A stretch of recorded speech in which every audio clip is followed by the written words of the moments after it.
After Thanos was finally defeated in Avengers Endgame, Steve Rogers volunteered to bring the Infinity Stones back to their rightful places on the timeline. But he took a little detour for a few decades. He returned both later and significantly older than his friends expected. We got to see Steve and Peggy finally get that dance they'd planned all the way back in Captain America: The First Avenger, and it seemed like these two finally got a happy ending.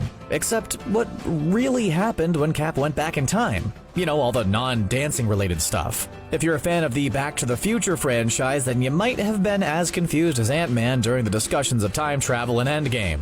If you travel to the past, that past becomes your future. We know that goofing up the timeline too much can have major consequences, like alternate doomed universes, which the Ancient One warned Bruce Banner about. But many Marvel fans, including Twitter user @Bork_21, pointed out that Steve didn't necessarily end up on another timeline. In fact, it seems likely that there were simply two Captain Americas throughout history, and most folks in the MCU simply didn't know about it. We've seen our heroes travel back in time and occupy the same location in the time-space continuum many times during Endgame. Cap even learned that his ability to do this all day is really annoying. I can do this all day. Yeah, I know. Of course, if you're going to rewatch all the Avengers movies and try to look for an extra Steve Rogers in the background, you're probably not going to find anything. Although if you do, definitely leave me a comment. But the biggest proof I've seen so far that there were multiple Steves in the same timeline at the same time is Peggy Carter. Or more accurately, Steve's relationship with her. Basically, we know post-Endgame Steve was in the MCU this whole time because he was Peggy's mysterious husband. One obvious question here is, where has Cap been all this time?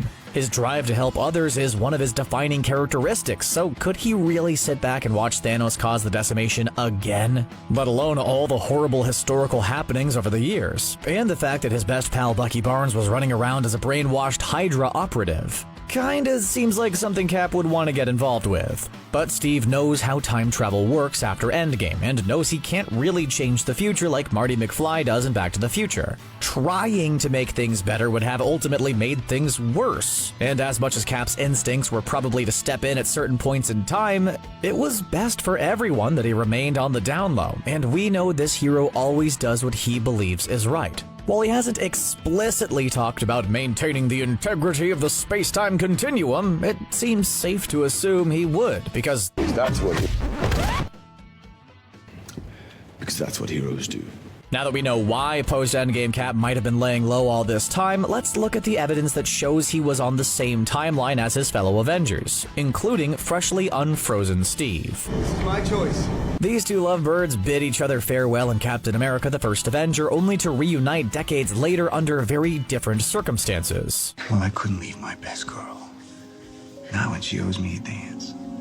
In The Winter Soldier, a newly unfrozen Steve visits a museum to learn about himself. As part of the exhibit, he watches a video featuring footage of Peggy from the year 1953, in which she reveals that she was married by that point in time. He saved over 1,000 men, including the man who would become my husband. We also saw a glimpse of Peggy from 1989 in the movie Ant-Man during Hank Pym's flashback, and it looked as though she was wearing a wedding ring.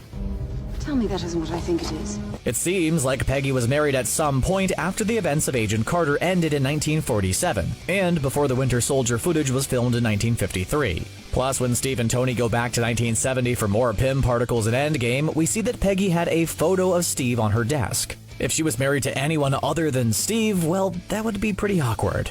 Even after he died, Steve was still changing my life. Steve, being Peggy's husband, could explain why his identity was kept a secret all this time. Even when Steve visited her in the hospital, she had pictures of her kids, but none of her husband. Which seems like a pretty strange oversight. Well, unless it was done intentionally, knowing he was going to be visiting that day. Even Endgame co-writer Stephen McFeely said that he and Chris Evans have always operated under the assumption that Steve and Peggy were married all this time.